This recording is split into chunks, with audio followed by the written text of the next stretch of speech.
Corey Lewandowski is a close confidant of the president. Corey, nice to see you. Welcome. Great to be here. Thank you. James Comey called the sitting president of the United States a liar, not once, not twice, but multiple times. He did it under oath. He did it methodically and seriously. He basically said, I will stake my reputation as a career prosecutor who kept notes, my word against the president's. Who do you think the people will believe this morning?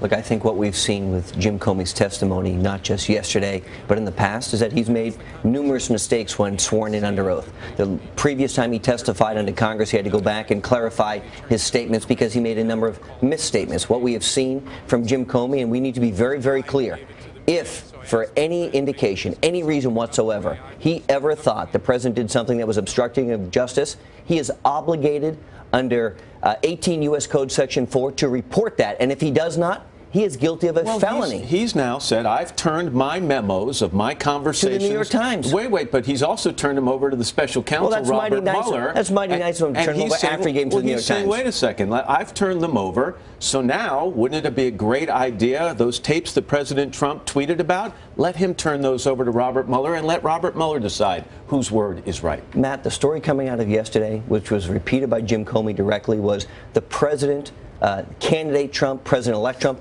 has never been under an FBI investigation. Now, that's very clear. He was very clear about that. He told the president directly that he was never under an investigation. And all of a sudden, Jim Comey, who, mind you, is a career prosecutor, spent 5 years as the FBI director, was so stunned that he had a one-on-one private conversation with the President of the United States. He didn't know how to report this to the Attorney General, the White House counsel, or the Associate Attorney General to say, Corey, I'm concerned. You don't get to have it both ways, because if you like some of Comey's testimony, no, I don't like any of his testimony. Well, don't you like the part where he said the president's not under investigation? Well, that's the only thing he told the truth about. Other than that, he gave his notes. According to you. So wait a minute. He gave his notes to a Columbia law professor because he wasn't man enough to give the notes directly to the media when he wanted them out to the media. What's happening here is that you and presumably the president are saying Comey's telling the truth when it's good for the president, and when it's bad for the president, Comey's not telling the truth. No. That's not intellectually honest. There's a clear dichotomy here. Either you are or you are not under investigation. It's very clear. You can't be kind of under investigation. And what Director Comey said was the president has never been under an FBI investigation. He also said the president, demanded a loyalty oath. Would you agree that that would be that is subjective. Inappropriate? No, but it's subjective. If it was inappropriate, if Jim Comey was so concerned about it, now, mind you, he also testified that Loretta Lynch, his boss at the time, asked him to speak about an ongoing investigation in a manner that he wasn't comfortable, but he didn't report to anybody, that he had to change the verbiage that he was using. Let's just take these very simply. Is it ever appropriate for a sitting president to ask an acting FBI director for loyalty?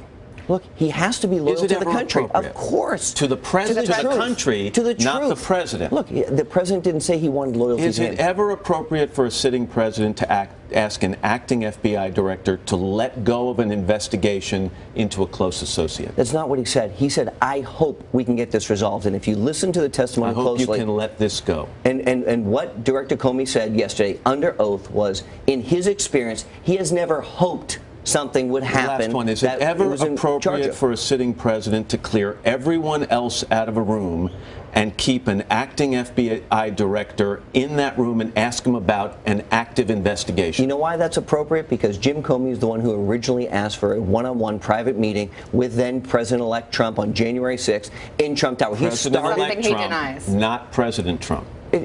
That was to brief him on a dossier. A false dossier, which he knew was false and still was perpetuating as something that may be true. But Jim Comey is the one who asked for the private meeting the first time, and so the pattern was set by Jim to say, I want a private meting with then President-elect Trump. Just to be clear on the facts, that all of the counterterrorism folks came to brief the president, and then separately, it is true, Comey stayed after to try to avoid embarrassment for the president to say, you should know this is out there. Okay. Just real quickly, because it seems like there is debate over what really happened, what was said in the Oval Office. The president has hinted that he has tapes. Comey says, release the tapes. I give you permission. You're free to do so. Will the president release the tapes? Look, are there tapes? I don't work for the White House. I don't work in the White House. I don't know if tapes were made, are made. If they are, look, I think Jim Comey's credibility is at about zero right now. And that's from the Democrats who questioned him as the FBI director not that long ago during the Hillary Clinton investigation. It's from the Republicans who questioned him yesterday. Marco Rubio, Senator Rubio from Florida, said to him, the only leak not coming out of the FBI was that President-elect Trump and now President Trump is not under FBI investigation. The tapes wouldn't lie, though. So if you were advising the president today, would you say, sir, release those tapes if you have them? I think the conversation actually didn't take place in the Oval Office. I think it was Jim was referring to a discussion they had over dinner where there were two stewards, Navy stewards, who were having a conversation. The president's the one who suggested he had tapes of these key conversations. He said, let's hope they're on tapes. Didn't say there were. All right. There's that word hope again. Nothing wrong with hope. Corey, thank you. Hello, Today fans. Thanks for checking out our YouTube channel. Subscribe by clicking that button down there and click on any of the videos over here to watch the latest interviews, show highlights, and digital exclusives.